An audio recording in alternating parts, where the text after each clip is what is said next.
Welcome to ABA on Tap, where our goal is to find the best recipe to brew the smoothest, coldest, and best tasting ABA around.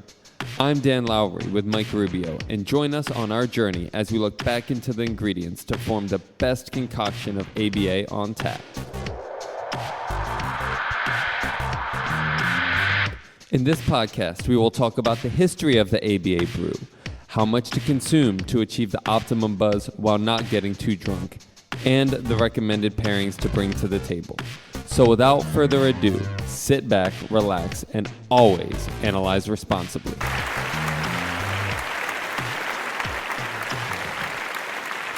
All right. And welcome back to part 2 with Suzanne Juzwick.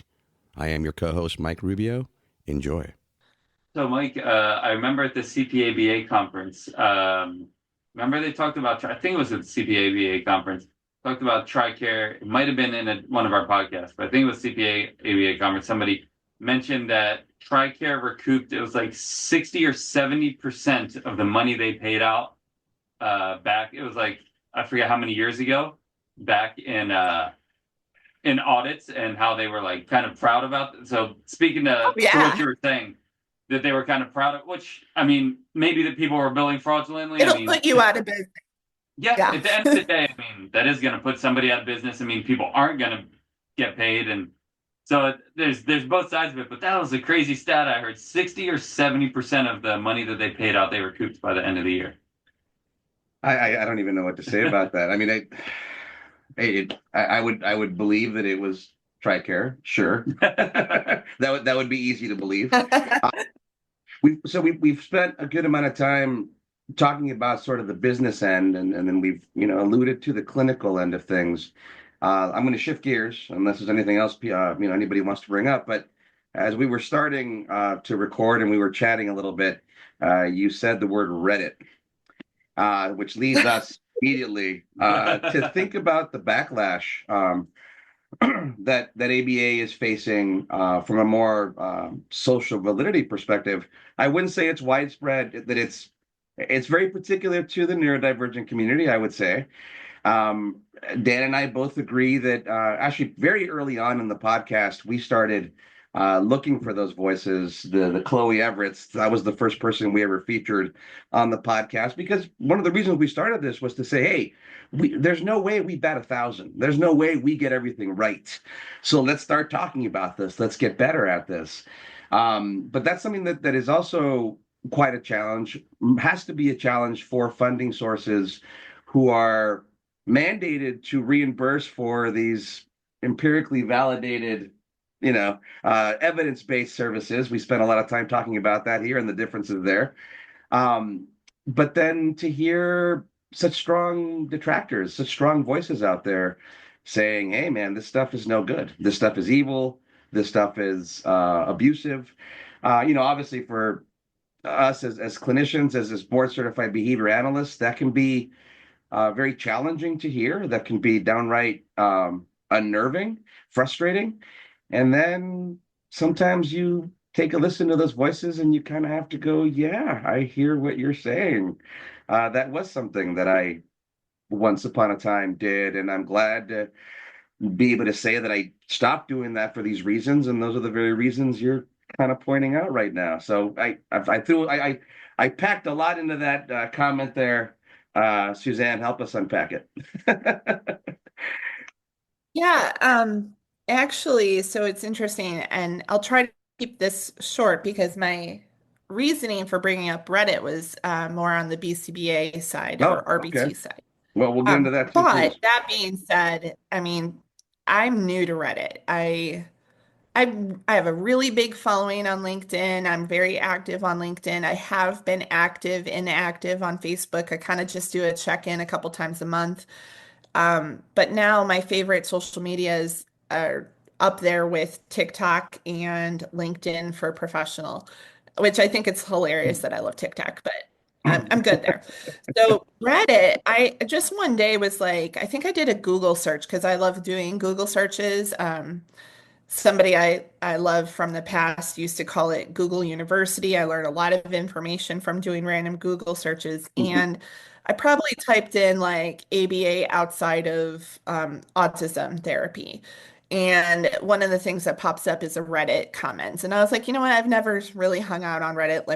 Let me check it out. So I hop on and I type in OBM because I love OBM, right? So let's see what's on here. And I was shocked by what I found. There wasn't a lot of good information. And one of the issues with Reddit that I have is everyone's anonymous. And so that kind of adds to a whole new level of you're going to get a lot of unprofessional behavior versus Yeah. LinkedIn, where everyone can read and see who you are. Okay. Um, so I'm so take that. So there are a lot of trolls on Reddit. Yeah. and, Yeah. and and some people who may be pretending like they're BCBAs, but they are not. Um, and so there's that issue too. But whatever, that piece aside, when we're talking about the autism community, I will always validate someone's personal experience. I am an autism advocate. I do help parents advocate at IEP meetings, and I have friends who are autistic that have grown up with ABA therapy. And some have had great experiences and some did not.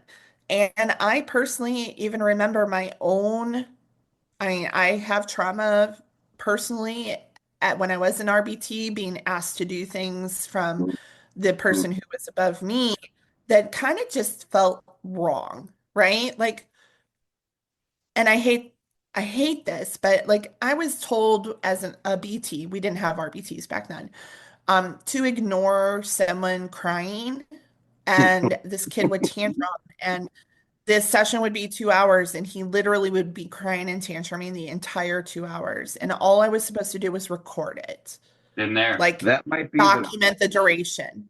that might I be the would very never do that to a advanced of this 4-year-old. entire podcast right there. What you just talked about, right? I The know, blanket I know. ignoring, the extinction is blanket ignoring. Probably, I would I say it's mean, the biggest atrocity anybody's ever committed in the name of ABA. And we've all done it. There's no I agree. Absolutely. The only reason I know it's All wrong of is us because that I are went old through it just like, school, yes. yeah, Yep. anyone who's old school ABA, this is what we were taught. We were taught to do these things. And then when I became a BCBA, I started telling my staff to do things differently because I just didn't feel right with that. I was like, we do not pick up children when they're laying on the ground tantruming. We do not forcibly move anyone. We don't touch their faces to have them face you or look at you. And like, I was the BCBA that they were like, wait, why? Because everyone else tells me I should do this. And Right. I was Yep. like, well, let me show you. I'm going to grab your face and tell you to look at me. How does that feel? And they're pulling away. Like, you're pulling away. You don't want me to touch you. How do you think you're going to feel if you're a kid and you have no autonomy over your own body? Yeah. Like, of course they grow up to have trauma, right? Yeah. And so, yes, I mean, at the end of the day, if you're practicing ABA and you're training other people, you need to be doing trauma-informed Mm. ABA, compassion care ABA. And to me, if you're not, you have no business doing ABA anymore. Like that's why ABA has a bad name, right? Hmm.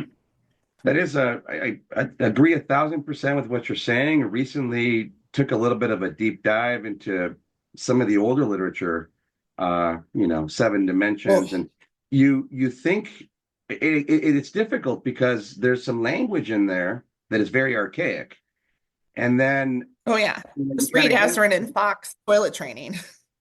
so you get it, and then I guess I bring it up because it's not to say that um that that isn't compassionate or informed ABA. Um, I would say that somewhere we went awry. Somewhere this sort of authoritarian feel that we're working with a quote unquote disabled population. So whatever I tell you to do is the correct thing to do, and if something you do annoys me, then I've got a reason to correct it. And because I can go back and read some of the older literature, and it's like, well, it's not like this stuff isn't compassionate. Again, there's words that I won't repeat in there that I really would beg to say that I think some of it is clearly not compassionate, okay. but I think it depends on which articles you're reading. Yeah. and who the population was. And I know I already threw out Azrin and Fox, but if you read that article, it is a hard article to get through. It They worked is. with adults and they were trying to teach adults in an institution how to be toilet trained. The wording that they use, I would never Oh, that's use completely, yeah, at it's completely period. outdated. Yeah, And then some of the procedures that they use, like overcorrection, again, I would never use overcorrection. yeah, And yeah. so I do think it depends on which article you're looking at. And I mean, again, call me back anytime. I'd love to talk about this, but um, it's a big thing. And I do think, like I said, you have to value and understand someone's personal experience, Absolutely. right? Absolutely. So Yeah. if someone with autism is complaining about their personal experience with ABA, don't argue with them. Like that does no good. That's their experience. Exactly. Yeah. Plain and simple. And Absolutely. you can just say, I actually have a funny story. One of my friends now, we met at an advocacy leadership conference for parents. It was actually like a several months training, and we would go every like 1 or 2 times a month. And on day one of this training that I attended in Wisconsin, I'm sitting at a table and you kind of turn to your right, turn to your left, introduce yourself, talk about what you do. And the woman says to me, she's a speech path and an autism mom. I'm also an autism mom because Ooh, everyone there was some kind of parent of a disabled person. And so, because it was an advocacy training for parents. And then I got excited because she said she's a speech path. And I was like, I'm a BCBA. And she says to me right away, I'm sorry. Oh, ooh. Like, I was like, oh, this is loaded. Hello, you too. I was like, okay, well, how do I come back from this? And I mean, I probably didn't do it great back then, but I said, like, I'm not that kind of BCBA. Let me try to explain myself, you know, like, like, and unfortunately, every state's a little different. Like, I live and work in Wisconsin now. Wisconsin's really low VOS heavy. I grew up in ABA in California. I quote unquote grew up doing ABA in California. So everything there was very PRT, play-based therapy, natural environment. I'd still learn structured teaching. And like I said, still learn some practices I would never do today. But having that mindset versus like what majority of people do here in Wisconsin, it was like kind of like I stepped back into the past when I first moved here and had to really fight and navigate like as a practitioner, I fully believe in natural environment teaching. I fully believe in, assent, consent, and like how do I work this through? Yeah, But yeah. Lovas is interesting. I mean, he was obviously, the father of ABA. But I even think like Ah, you said, you always say, Mike, if Lovas, he'd be turning in his grave if he I thought think so. it's kind of I like think the Wright so. brothers, like the Wright that's being like, oh well, and please, I'm not disagreeing with you at all. Hopefully, it doesn't seem like I'm disagreeing with you. I'm actually very much you agreeing guys with don't know that. what Lovas is because you're in Yeah, California. Sorry. I am telling you straight up, like if you were to come out to the Midwest where a lot of Lovas replication sites are, it's like a night and day difference of how ABA is done.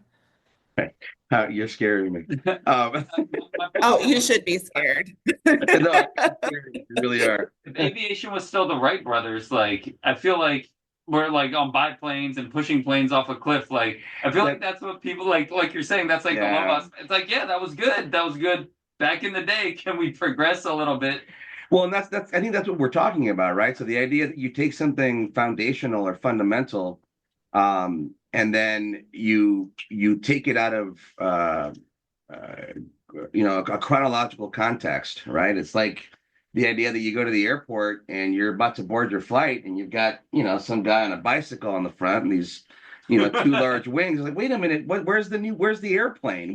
But again, without that very rudimentary machine, we wouldn't have these bigger things that we have. And Yep. so I think that we've done Well, a good that's job true. of sort of talking around that point, right? So the idea that is it the science that is faulty, or is it the application of the science given the practitioner or the purveyor? And I think we can make arguments on both sides of that, but to sort of wrap up my point on that is it does frustrate me to have to look at the decontextualized science and then have it be disparaged and going, well, wait a minute, if you're not moving this forward from 1971 or even Right. 1987 in that Lobos article, if you haven't done anything to progress it, then it's really not on Lobos necessarily. I know he's got the name and he's the one that put it out there, but like Dan said, I love saying that to people. Man, if Lobos knew you were still doing it that way, he would turn over in his grave. I'm pretty sure,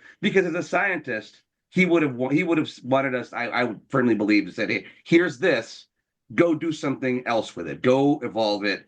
Go True. make a difference after a 1964 Civil Rights Act, and then in 1971 take some of those new monies and set up a young autism project in a huge university and actually progress it. Now, I do agree that when we don't recontextualize those things from the past, they can run a very horrible risk, and they can look very archaic, and they can be very detrimental, despite Yeah. some good intentions. So I really appreciate the way we talked through that, because we covered a lot of ground there. So thank you. Pass it back to you. Yeah. Yeah, no worries. And I mean, at the end of the day, that's where, like you said, you really should be looking at like what is current best practice for this age group, for this diagnosis, whatever, right? And even outside of our science, I know that we're not supposed to use pseudosciences, but if, people who study child development are saying that you shouldn't be working on tying shoes at age 3, that's typically not a skill that's even developed until 5 or 6, then why are we working on it at 4 with someone who has a developmental delay or autism? And same, like with children who are 2, why are we making them sit for 30 minutes at a table? Yep. And requiring them to stay there. Like that Yeah. is not developmentally appropriate. Yep. And that's to me where our science was trying, unfortunately, you go to school as a BCBA to become a scientist, a practitioner of the science of ABA, right? Yeah. You did not go to school to learn about child development unless you also had maybe education as your undergrad or part of your master's. You're not learning child development. And so we're taking these people who are learning the science and expecting them to automatically know how to apply it to humans and children, and they have no idea anything about child development. Like that's just faulty. I love talking about how you can go through a 40-hour training as an RBT. You can pass your 40-hour competency exam, and you will still not know squat about how to engage a child or run a session. Man, we have to close that gap. I'm actually a developmental psychologist by training first, converted into behavior analysis. So you're speaking my language. And I think that, I mean, we've done episodes on it. I could sit and talk, for another 2 hours about so many other examples that, you're really hitting the nail here on the head in saying we do things just based on this linear application of, well, the Vineland said this was a 0, and now I'm going to turn this line item on a behavior scale into an all-encompassing goal. And it's like, well, are you sure? That's probably why you have 30 goals on your treatment plan, and you're probably only running about 10 of those procedures if you're lucky. But it looks really nice on paper. Good for you. And it really ties back into the assessment. Those are all good things. Where is the pragmatism? Where is the actual practical application of it? So I think you're right, whether it's utensil use, brushing teeth, tying shoes, all these things that developmentally, from a treatment perspective, of course, it's going to be very helpful as an access skill for somebody to be able to tie their shoes. And then the idea that you're going to beat that horse into a pulp just because, go get shoes that don't have laces. I don't know. There's a million other. Yeah, I was going to say that's my missing thing too. On. Right. I mean, Skechers has a whole right now, and the fact you don't even have to bend down I mean, to put your shoes on anymore, there's shoes right? that you can just step into, and Exactly, like the exactly. So heel fixes itself. now You we're don't not have to saying do that's the anything. ultimate answer because it could still be very useful for you to learn how to tie something. But the idea that we're going to get stuck on that continually because Yeah. some assessment, again, Well, yeah. That's like what we were talking about. And what you were saying too, Suzanne, I think is interesting because one of the presentations at the conference, they talked about our arbitrary 80% of opportunities number. And they talked about how neurotypical people typically don't hit that level of achievement. And where did we come up with that? And they came up, they talked I don't about know. the shoe tying, the toileting, things like that. And we just arbitrarily work on this goal, not having any idea what if we're trying to teach to neurotypical levels, what the actual neurotypical level is of if they're doing it, and then what percentage of the opportunity they're doing it. Yeah. But back to what you were, Yeah. sorry. Back to what you were saying, Mike. Go ahead, Suzanne. I was going to say that's a whole nother topic too. I mean, just goal Whole writing in episode. general. Yeah. Yeah, a whole nother day.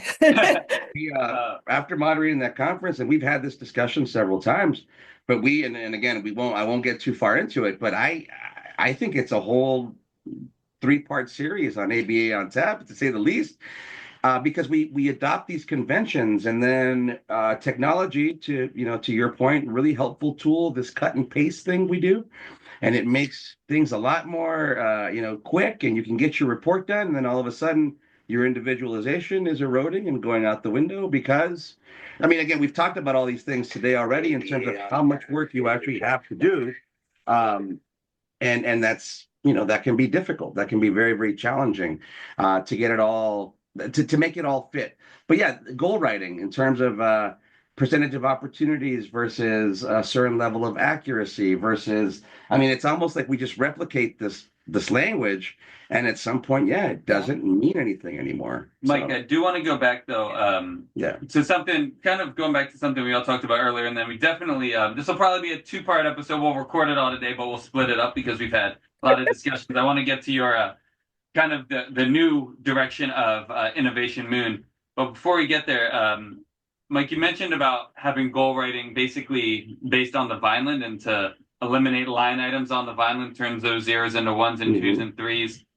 That's an interesting, again, juxtaposition with, as we talked about earlier, and you mentioned values-based ABA, Suzanne, and like standardized assessments. How are we defining success in ABA, and what are we teaching to? Because I know, like, my girlfriend, who's a special ed teacher in California, education is based around standardized assessments. So you basically teach to those standardized assessments, because if you get better scores, your school gets better money and things like that. So you're teaching to the standardized assessment, which, for special ed individuals, that may be a whole different discussion.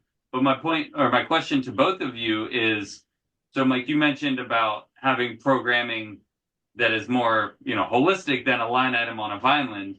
But if that's the standardized assessment that we're teaching to, that insurance is going to compensate us for, whether it's us or the general ABA public, they're going to come back to that because that's what compensation's for. Yep. I don't know if that made sense, and I'll open it up to any of you all, but that's where my mind went.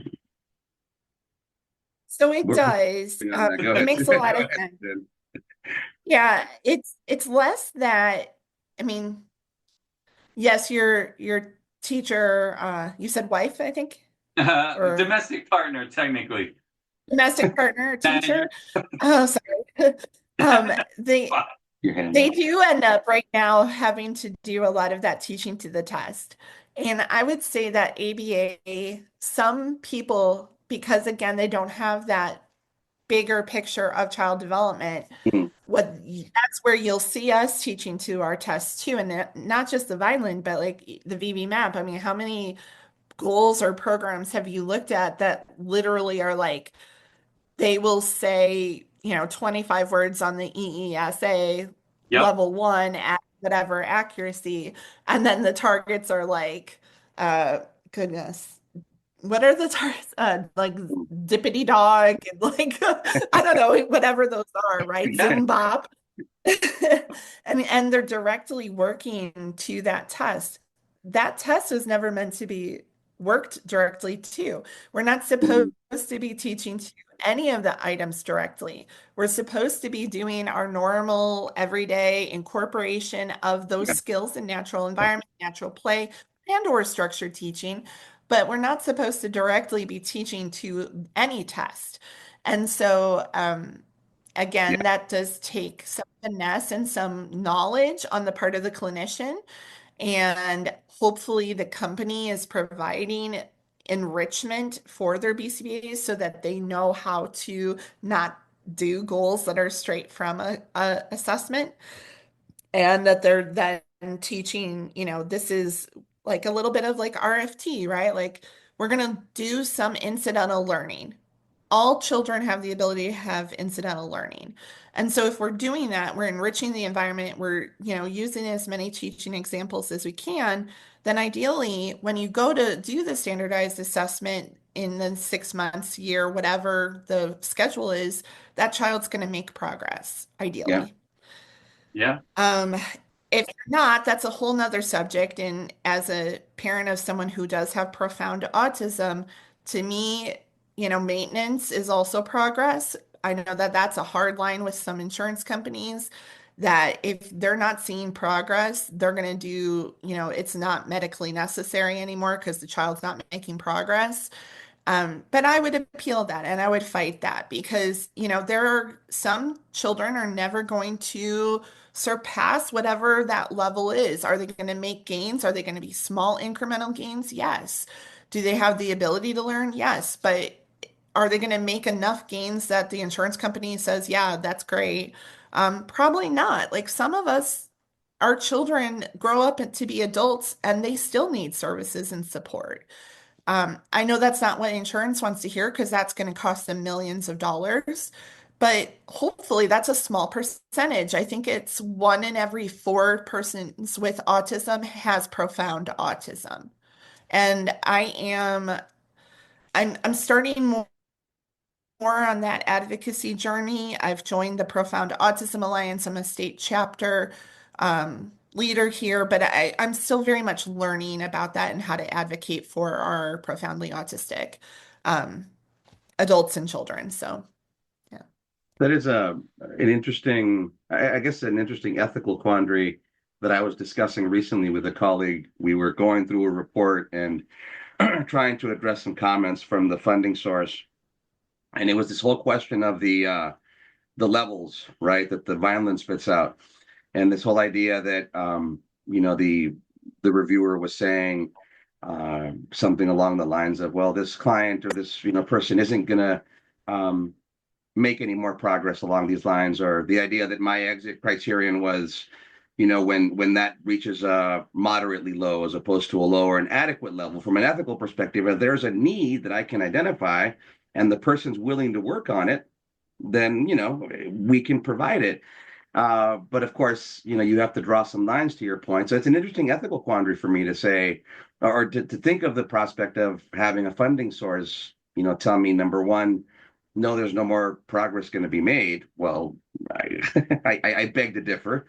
If you just give me the time, and then the idea that if you give me enough time, I don't know that it's necessarily the objective to hit that new level on the Vineland as much as ensuring that the person has as much access as is reasonable that they actually desire to have, right? So it's, again, I don't want to, it's easy to beat up on the funding sources based on all these rules. I do understand where they're coming from, and then at the same time, for us as behavior analysts, the idea that we might have to accept the notion that no, there's no more progress going to be made, so you're no longer medically necessary. That's a tough pill to swallow, to say the least. I do think, yeah.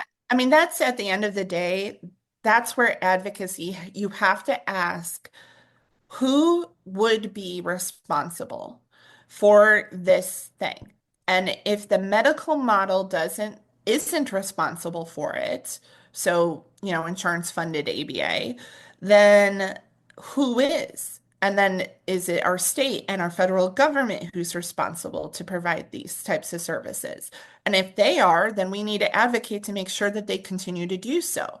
And at the end of the day, we can't just say, well, that's not my problem. That's not my problem. I mean, that's what everyone's doing right now. They're saying like, this, okay, well, you come to me and you say you want to work on adaptive skills. Well, guess what? Adaptive skills aren't in the medical model. So we're not going to approve Mm. any adaptive skill goals. We're seeing a lot of insurance companies do that. We're not going to approve any educational goals, right? So Yep. who Yep. then is responsible for educational goals? The school. Who then is responsible for adaptive goals? I would argue it could be the school, but they might say, no, it's not us. It's somebody else. It's somebody else's problem. Well, everybody's, pushes people away saying that's somebody else's problem. So then at the end of the day, this is where advocacy is so important. And if more BCBAs want to do advocacy, please contact me. Um, State level is very important because we need parents and providers to advocate together to make sure that it does become someone's problem because somebody needs to pay for it. These services are needed. They're needed long term, they're needed into life or like throughout the life of some individuals, not all. So, yeah. Recently had a discussion on fine motor skills with the same thing. Well, they're going to kick this back. Well, I didn't take this out of thin air. In fact, it's under the physical development section of the very behavior scale you're asking me to use. And yes, I do see how these skills would be relevant to the educational setting. But guess what? A pencil is also relevant to the home, and as is a crayon, as is any of these other things that now get regarded as fine motor and then educational. And it's like, wait a minute, these are life skills that are going to be relevant. So again, I do understand why the lines are attempted or why the boundaries are created, and then at the same time, as a clinician, I face a lot more frustration at those limitations because it's like, this doesn't make any sense. You're really it feels like excuse making continually. You're just finding a It way is. to It is. pigeonhole my practice, and I don't like it. I don't appreciate it. Well, I think we But don't yeah, like it because we want to be able to work on skills across the entire person, right? totally. And as behavior analysts, we feel like we can do that because, we look at behavior and we know how to break it down and we know how to, apply whatever we need to make progress.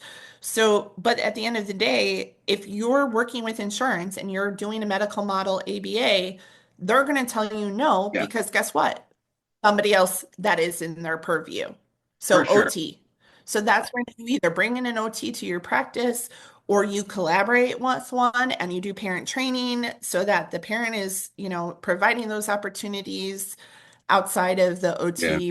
The OT might only see the client 1 hour once a week, which we all know is not going to help long term, but you can do collaboration. And so that's where, again, that's your purview if you're doing medical model. Mm. So we can say we don't like it, but you're getting paid to like it Yeah. by Not the funder. not to conflict what either of you are saying, but just to pose the opposite. So absolutely, like give us the time and we could make this make this achievable for this individual. Medical insurance might be like, well, how much time and how achievable and at what point do we say any level of achievement is appropriate because that is somebody's life? Is that what we're saying? Is if we can get a little, or does there need to be a statistically or medically significant? And then how much time? I think that's what that's what they're saying. That's And hard. historically in Yeah. ABA, we haven't really So done a great job of saying that. So I can see we both. haven't. Yeah. Yeah. Yeah. I would say this is where if you're working with someone with level 3 autism, maybe level 2, someone who would fall under like, severe, profound kind of diagnosis. Maybe they have, Down syndrome as well, or some other clinical diagnosis on top of autism. This is where I would say that you should be using the Essentials for Living assessment for your skills-based assessment. That one focuses on those, I think it's Essential 8 or Essential 9. I'm terrible. It's been a while since I've personally used it. But it says here are the basic skills that any human needs through adulthood. If they don't have these basic 8 skills or I think it's 8, um, then they're going to rely on someone for the rest of their life for everything. Those basic 8 skills, I think 3 of them or 4 of them are communication based. And then the others are things like being able to change, um, their clothing or handle some simple like feeding themselves, acquiring food. So again, if you're looking at the autism population aging, if they can't, use the toilet independently, they can't find food, access food, or communicate that they need food, they're going to need someone 24 hours a day to take care of them. And so to me, if you want to get insurance on board, you're going to do the Vineland, you're going to do whatever the required standardized assessment Right. is, and you're going to use the AFLS, or not AFLS, not, I apologize, EFLS, Essentials for Living. Yeah. Okay. Mike, anything you wanted to? No. I mean, I think again, I think that it's quite a dance that we're describing, and it's good to get good at it. And I certainly agree with the need for those definitions, those boundaries to be set.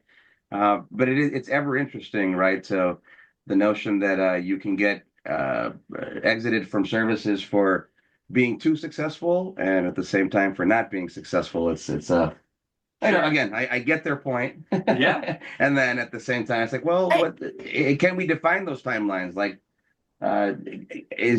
can we achieve a standard um, mode of treatment in ABA and still have it be individualized, right? Yeah. That can be a little different if you're giving somebody a dosage of antibiotic. Okay, based on your Yeah. height, weight, that's going to be much more easily quantifiable. But I mean, I think you made that point, Suzanne, and I think that's the hard part here is that we are trying to fit a very individualized model into a system that otherwise needs to generalize across a larger population, and that is proving a very formidable challenge.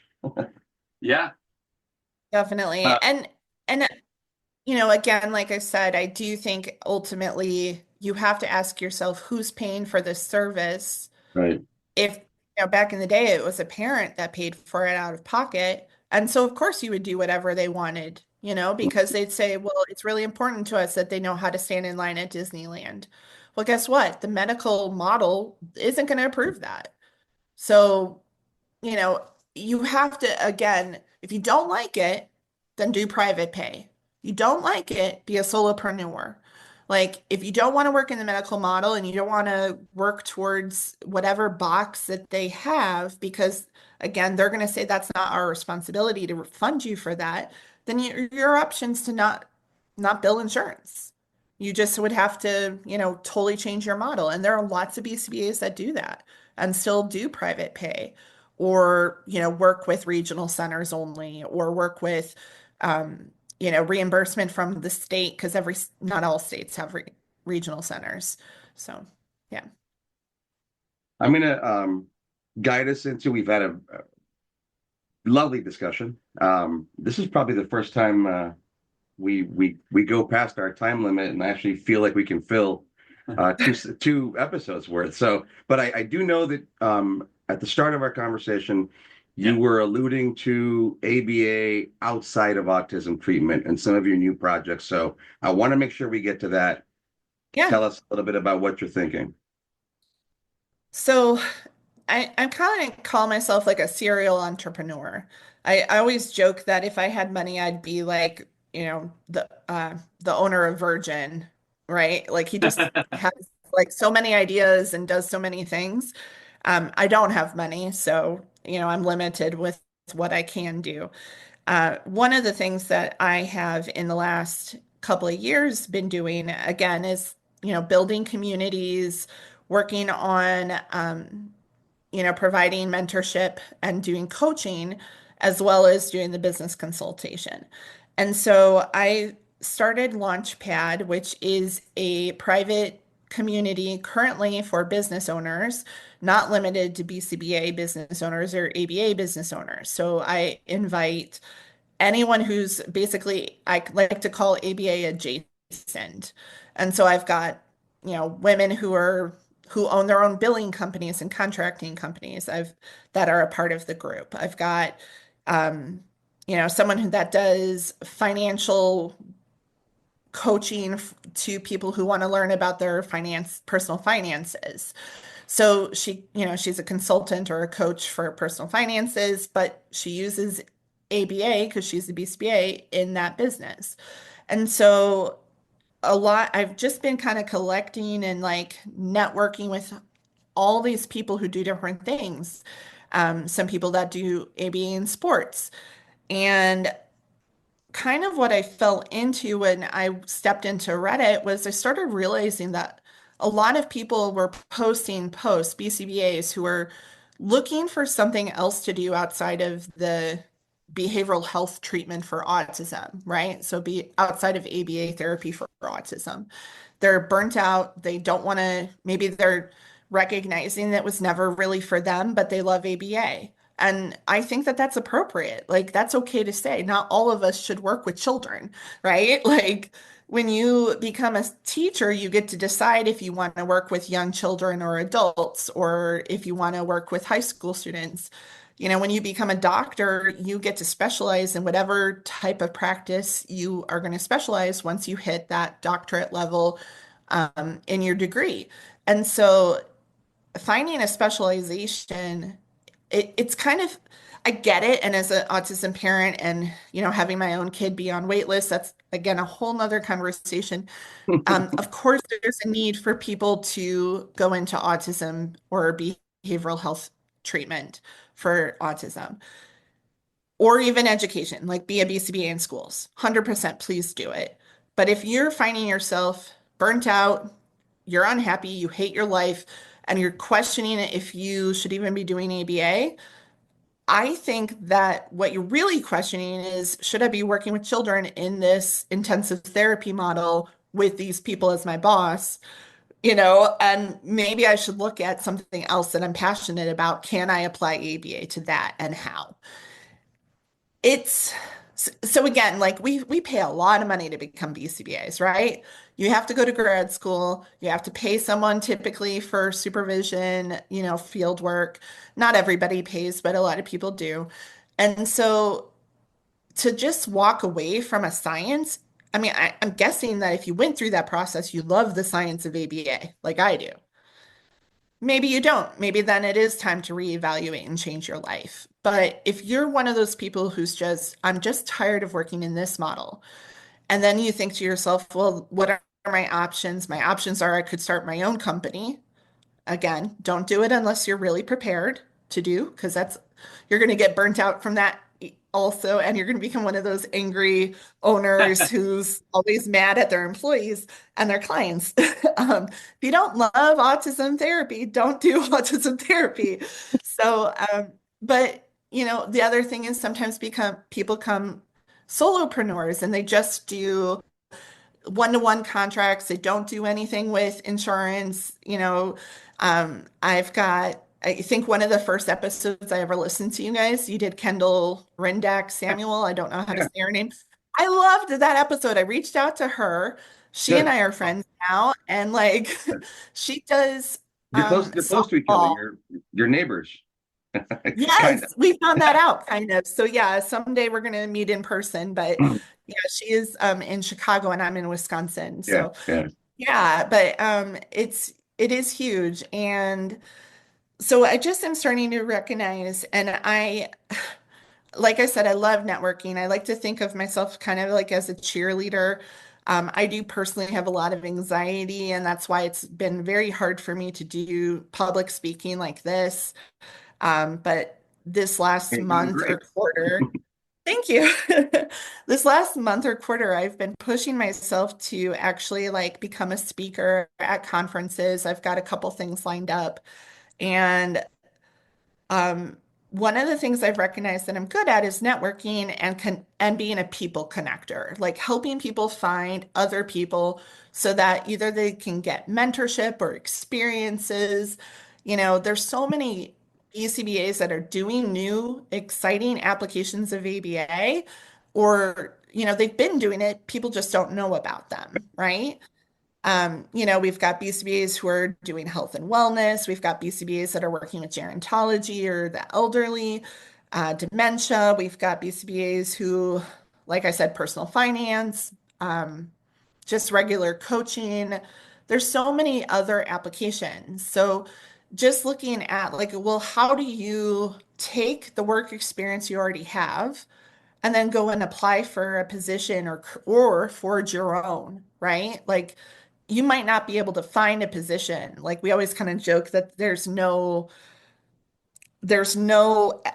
jobs that are looking for OBM specialists. Like that title doesn't exist. I would beg to say that I have seen a few, when I'm looking at like what jobs there are in ABA. Sometimes I'll see OBM in a title of a position, but it is rare. And so you're not putting that you do, like you're basically having to look at what are the types of things that I can do and rewrite your resume so that it really fits that job that you're hoping to get. You want to be a BCBA and work in tech? There's definitely an avenue to do that. So, whatever it is, that's kind of what I'm coming to this road of we as a field need a way to really just expose what else we can do, right? Like we Sure. always joke ABA can save the world. Well, we can, maybe. We just have to figure out how to do it in practice.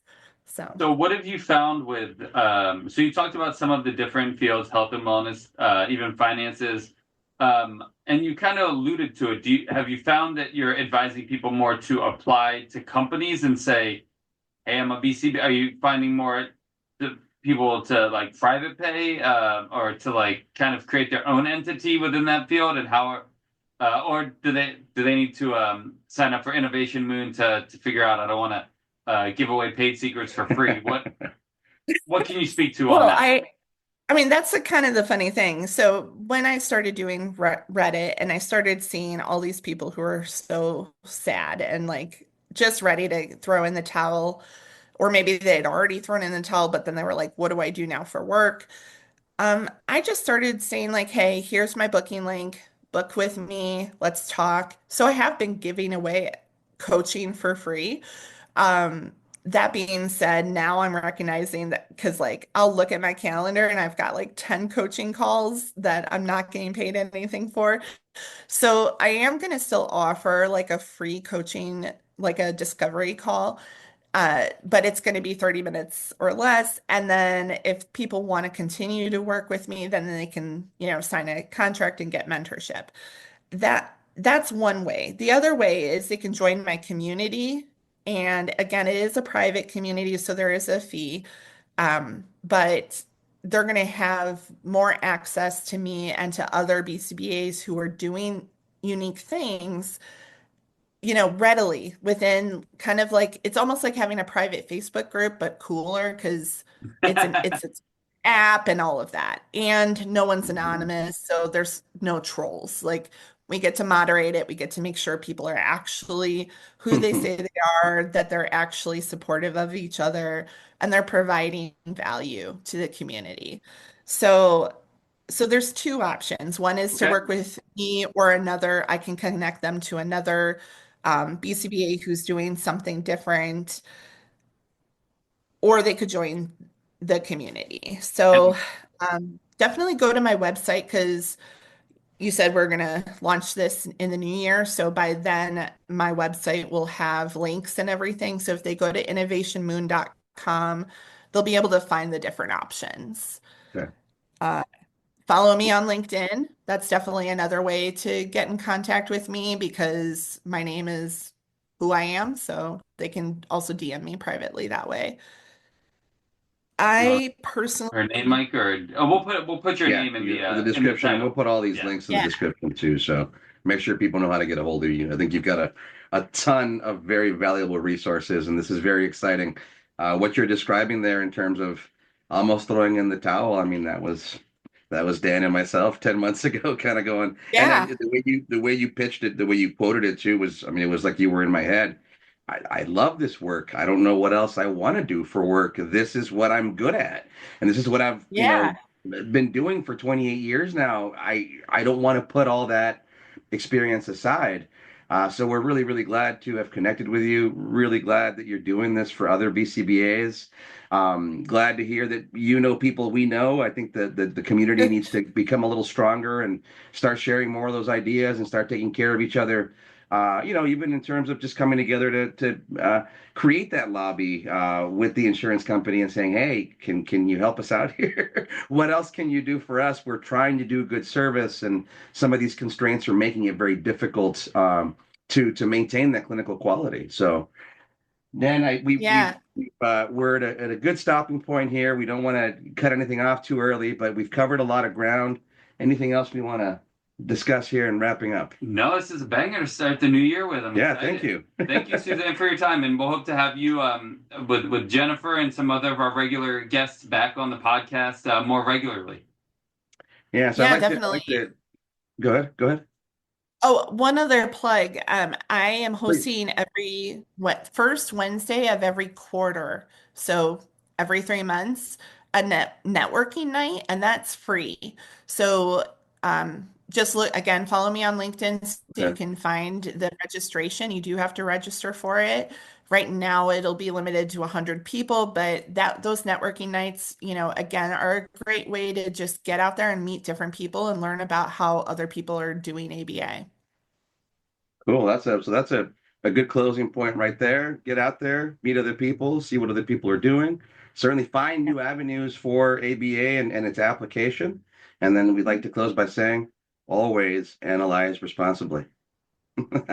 Cheers. Suzanne. Thank you, Suzanne. Thank you so much for your time. Thank you. ABA on Tap is recorded live and unfiltered. We're done for today. You don't have to go home, but you can't stay here. See you next time.